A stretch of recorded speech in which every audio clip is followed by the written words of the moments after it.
Dali! Violet! Tara na! Malilate na tayo! Andito na! Hindi ba sasabay si Ate Jessie mo? Iniwan na ako kasi ang tagal-tagal ninyo. Malilate na daw siya sa first day of exam nila. Andito na ako. O bakit parang hindi ka nagmamadali, Violet? Hindi kasi ako nag-review tapos math pa, hindi ako nag-aral. Paano yan? Papakopyahin nyo ba ako? Pagalitan tayo ni teacher kapag pinakopya ka namin. Ang dali-dali lang kaya ng math. Kasalanan mo yan, hindi ka nag-aral. Eh di na lang ako mag-exam. Wala din naman pala magpapakopya sa akin. Eh di wag kang mag-exam. Bakit? Sino tinakot mo dyan?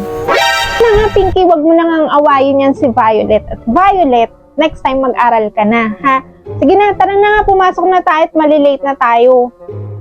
A few moments later. Start na tayong mag-exam. Kayong tatlo, late na naman kayo. Maghiwa-hiwalay nga kayo. Sure, pwede po ba ako tumabi kay Dali? At bakit ka tatabi sa kanya, Violet, ha? Ikaw pa ngayon ang masusunod kung sino gusto mong katabi mo?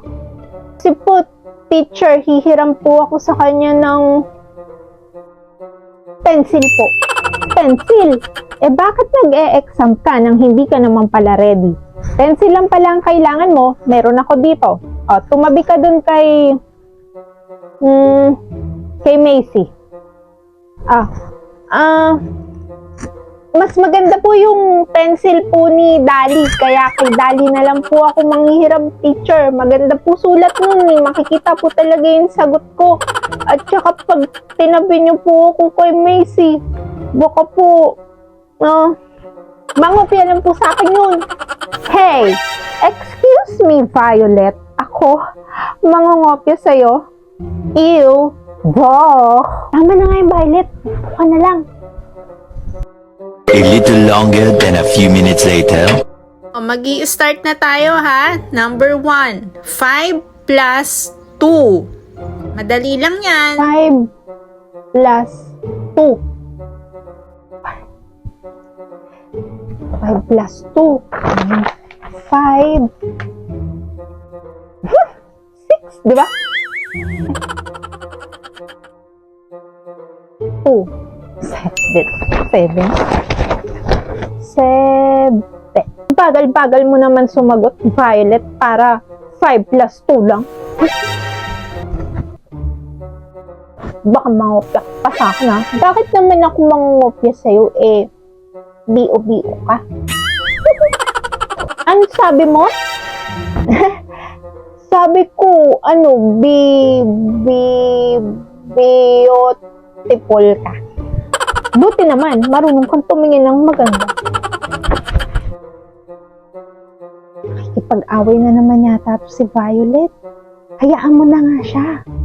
Teacher, ang tagal naman po nung susunod na question. Ang dali-dali lang naman po nitong number 1. Huwag masyadong magmadali. Violet, hindi pa tapos sumagot yung mga classmates ninyo. Mag-intay. Sige, next na question.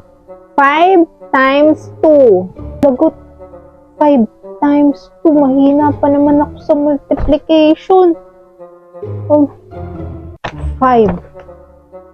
times 2. 5 times 2, 7. 7? 7 pa rin yung sagot. Oh? Tama ba? Ha? Macy, 7? Ay naku, ano ka ba? Akala ko ba matalino ka? Yung 5, i-times mo daw sa 2. So, ilan yun?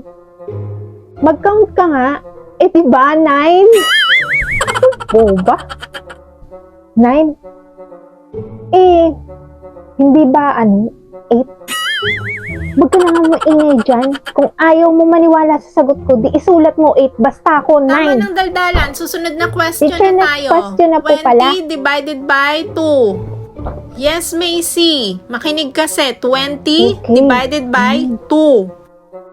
20 divided by 2. Hirap na. Teacher, pwede po ba hindi na lang po tayo mag-divide? Mahirap po. Hindi ka ba nag-aral, Violet? Di ba tinuro ko na sa inyo yan? Ang dal-dal-dal mo kasi. Kaya yan. Sige, sagutan mo na. 20 divided by 2. A little longer than a few minutes later. Okay, pass your paper na. Finish or not finish. Okay? Pakopya ako. Ayoko nga magpakopya sa'yo. Teacher, sandali lang po. Hindi pa po ako tapos. Yan ang napapala ng hindi nag-aaral. Gaganti ako kay Macy. Kailangan makaisip ako ng paraan. Teacher, si Macy po, nangungopya po siya sa akin. Ako? Mangungopya sa'yo? Excuse me. Over my sexy dead body. Sige, dahil sa insidenteng yan, uulit kayo sa umpisa. At kung sino man ang makazero sa inyo, yun ang nangopya. Maliwanag? Paano mangungopya si Violet? Hindi nga nag-aral yun. At hindi rin naman mukhang nag-aaral si Macy, di ba? Ano na kaya mangyayari sa kanilang dalawa? A few moments later. Bagong test paper na to. At good luck sa inyong dalawa. Mahuhuli natin kung sino ang totoong nagsasabi ng totoo at sino ang nagsisinungaling sa pamamagitan ng mga scores ninyo. Okay? Number 1. One eternity later. Finish na po ako, teacher. Yung sa'yo, Macy, ipasa mo na. Wait lang po. Naku, lagot ka talaga sa akin, Violet. Pinahamak mo ko. Pero kahit anong gawin mo, perfect pa rin talaga score ko. At malalaman ni teacher kung sino talaga ang nangungopya sa ating dalawa. Teacher. Ako talaga pinaglololokon yung mga bata kayo, ha?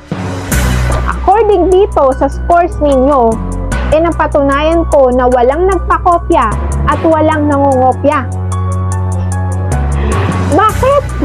Pareho kayong nakakuha ng 0. So, paano to? Paano kung masasabing may nangopya, may nagpakopya, parehong walang scores? Papatawag ko yung mga magulang ninyo at mag-usap tayo sa guidance office!